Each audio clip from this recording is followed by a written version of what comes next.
پاسداران انقلاب کا نیتن یاہو کو نشانہ بنانے کا دعویٰ، خیبر شکن میزائلوں سے اسرائیلی وزیراعظم کے دفتر پر حملہ۔ اپنے بیان میں کہا، حملے کے بعد نیتن یاہو کی زندگی سے متعلق صورتحال غیر یقینی ہے۔ اسرائیلی فضائیہ کے کمانڈر کے ٹھکانے کو بھی نشانہ بنایا گیا۔ ایران کا اسرائیل پر خود کش ڈرون سے بھی حملہ، بیت شمس میں 9 اسرائیلی ہلاک ہوئے، 777 زخمی ہو چکے ہیں۔ ایران نے جوابی حملوں میں 560 امریکی فوجی ہلاک کرنے کا دعویٰ کیا ہے۔ پاسداران انقلاب کا کہنا ہے، خلیج فارس میں امریکی فوجی اڈوں اور بحری جہازوں پر حملے کیے۔ Aircraft carrier Abraham Lincoln کو بھی میزائل سے نشانہ بنایا گیا۔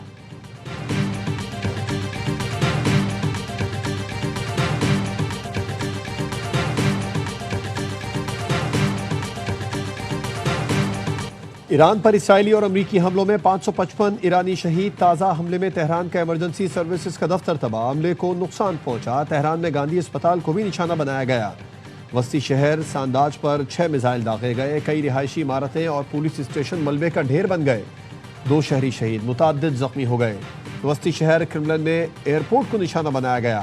اسرائیلی فوج کا کہنا ہے، ایران پر 30 گھنٹوں کے دوران 2000 بم گرائے گئے۔ اسرائیلی فوج نے ایرانی فضائی حملوں کی نئی ویڈیو جاری کر دی۔ ایران کی ballistic missile launcher, missile units, air defence اور فوجی تنصیبات کو نشانہ بنایا گیا۔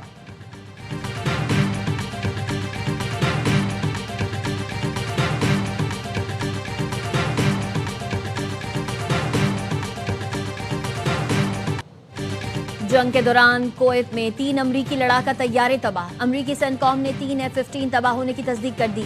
بتایا، کویتی فضائی دفاعی نظام نے غلطی سے F-15 طیاروں کو نشانہ بنایا۔ فرینڈلی فائر کے واقعے میں کویتی میزائلوں سے طیارے تباہ ہوئے، تمام 6 پائلٹ بحفاظت طیاروں سے نکلنے میں کامیاب رہے۔ ایران نے بھی کویت میں امریکی فائٹر جیٹ مار گرانے کا دعویٰ کیا ہے۔ عراق میں ایران کا امریکی فوجی اڈے پر ڈرون سے حملہ، سعودی میڈیا کے مطابق ایرانی حملے میں اربیل شہر میں اسلحہ ڈپو کو نشانہ بنایا گیا۔ ایران نے بحرین کی سلمان پورٹ پر موجود امریکی بحری بیڑے کو بھی میزائلوں سے نشانہ بنایا۔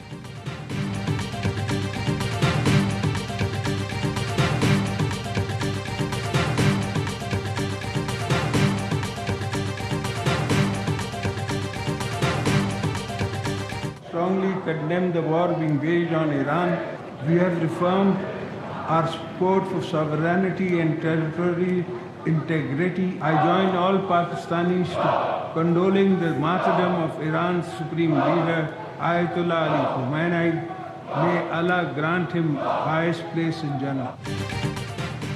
ایران پر جنگ مسلط کرنے کی سختی سے مذمت کرتے ہیں، پڑوسی ملک کے استحکام کے لیے اپنی حمایت کا اعادہ کرتے ہیں۔ تمام پاکستانیوں کے ساتھ میں بھی آیت اللہ خامنئی کی شہادت پر تعزیت کرتا ہوں۔ صدر آصف زرداری کا پارلیمنٹ کے مشترکہ اجلاس سے خطاب، کہا، بھارتی قیادت کا کہنا ہے وہ ایک اور جنگ کے لیے تیار ہے۔ میں یہ بتانا چاہتا ہوں، ہر جارح دشمن عبرتناک شکست کے لیے تیار رہے، کوئی غلطی نہ کرے، ہم آپ کا مقابلہ کرنے کو تیار ہیں۔ پوری قوم مسلح افواج کے ساتھ کھڑی ہے۔ بھارت نے افغانستان کے راستے پر آپریشن تیز کیے تو طالبان رجیم نے دیکھ لیا، آخری حد عبور کرنے پر پاکستان کیا کرتا ہے۔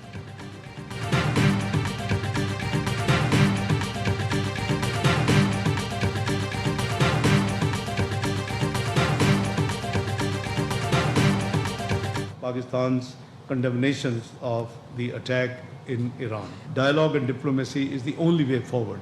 We all need to work together to bring it back to the original, the agreed principles to move. Pakistan کو خلیجی ممالک پر ایرانی حملوں پر افسوس ہے۔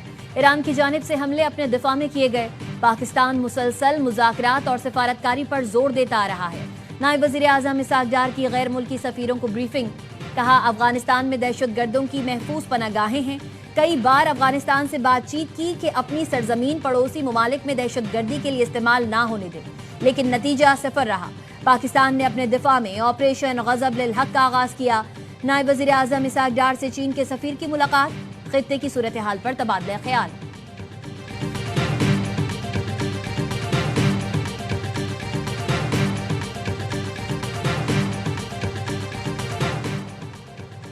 صدر آصف زرداری اور وزیر اعظم شہباز شریف کی ملاقات میں بلاول بھٹو زرداری اور یوسف رضا گیلانی بھی شریک تھے۔ ملاقات اسپیکر قومی اسمبلی ایاز صادق کے چیمبر میں ہوئی۔ صدر زرداری نے پارلیمنٹ ہاؤس میں بلاول بھٹو سے ان کے چیمبر میں ملاقات کی۔ صدر آصف زرداری اور بلاول بھٹو میں ملک اور خطے کی صورتحال پر گفتگو۔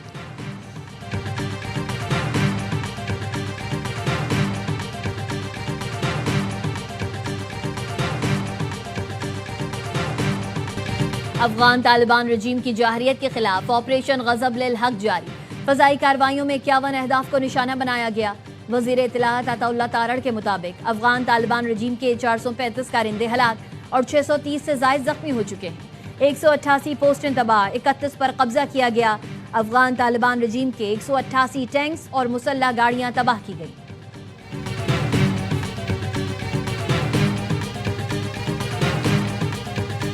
حزب اللہ کے راکٹ حملوں کے بعد اسرائیل نے لبنان پر میزائل برسا دیے، 31 افراد شہید، 150 زخمی، 20 افراد بیروت کے نواح اور 11 افراد شمالی لبنان میں لقمہ اجل بنے۔ اسرائیل نے 50 علاقوں کے لیے وارننگ جاری کر دی۔ اسرائیلی میڈیا نے دعویٰ کیا ہے کہ اسرائیلی حملوں میں حزب اللہ کے رہنما محمد رات شہید ہو گئے۔ حزب اللہ کے سربراہ کو بھی نشانہ بنانے کا دعویٰ۔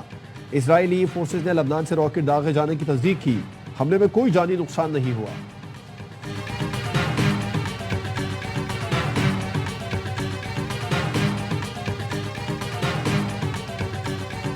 The entire military command is gone as well, and many of them want to surrender into saving their lives. They want immunity. Combat operations continue at this time in full force, and they will continue until all of our objectives are achieved. خامنائی سمیت ایران کے اعلیٰ commander مارے گئے، ایران کی military کمان مکمل ختم کر دی۔ امریکی صدر ڈونلڈ ٹرمپ کا دعویٰ، کہا بہت سے لوگ ہتھیار ڈالنا چاہتے ہیں، ایرانی فوجی جنرل جان بچانے کے لیے سرنڈر کر رہے ہیں۔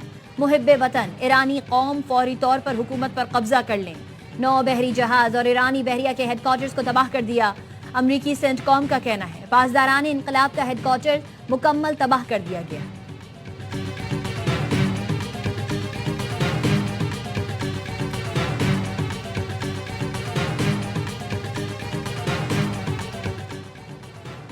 ایرانی سپریم لیڈر کی شہادت پر پاکستان کے مختلف شہروں میں احتجاج۔ کراچی، لاہور میں امریکی قونصل خانے جانے والے راستوں کو بند کر دیا گیا۔ اسلام آباد میں امریکی سفارت خانے نے آج کی تمام ویزا اپائنٹمنٹس منسوخ کر دی۔ کراچی اور لاہور میں بھی سروسز معطل۔ پنجاب میں سیکیورٹی مزید سخت، دفعہ 144 نافذ۔ چیئرمین پاکستان علماء کونسل طاہر اشرفی کہتے ہیں ایران کے سپریم کمانڈر خامنائی بڑے لیڈر تھے۔ مذہبی جماعتوں کے قائدین سے کہتا ہوں احتجاج صرف پرامن ہونا چاہیے۔ سید ناظر عباس نے بھی عوام سے پرامن رہنے کی اپیل کی، کہا ایسی روش اختیار نہ کی جائے جس سے دشمن کو فائدہ ہو۔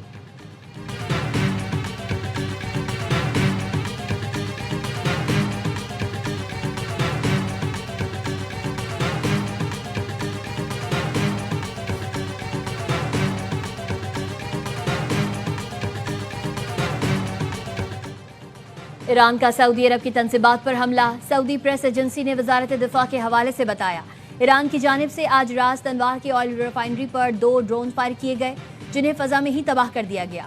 ڈرون کا ملبہ گرنے سے ایرامکو کی تنصیبات میں آگ بھڑک اٹھی تھی جس پر قابو پا لیا گیا۔ راست انوار کی آئل ریفائنری کو بند کر دیا۔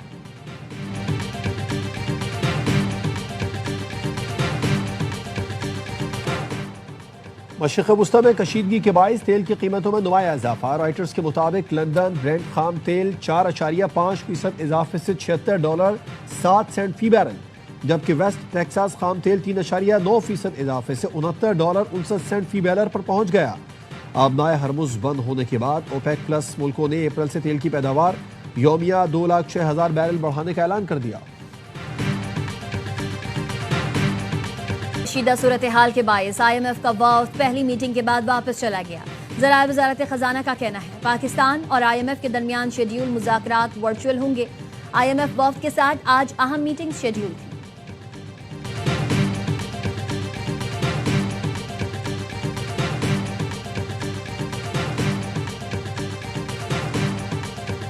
حملوں کے بعد پاکستان سٹاک مارکیٹ کاروباری ہفتے کے پہلے دن کھلتے ہی کریش کر گئی۔ 100 انڈیکس پہلی بار 15,345 پوائنٹس کمی سے کھلا۔ کاروبار 1 گھنٹے کے لیے روک دیا گیا۔ مارکیٹ دوبارہ 13,455 پوائنٹس کمی سے کھلا۔ انڈیکس 16,089 پوائنٹس کمی سے 1,51,774 پوائنٹس پر بند ہوا۔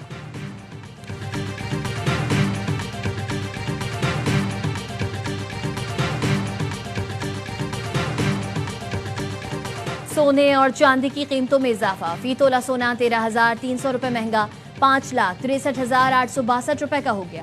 10 گرام سونے کی قیمت 11,402 روپے بڑھ کر 4,83,420 روپے ہو گئی۔ عالمی مارکیٹ میں فی اون سونا $133 اضافے سے $5,411 کا ہو گیا۔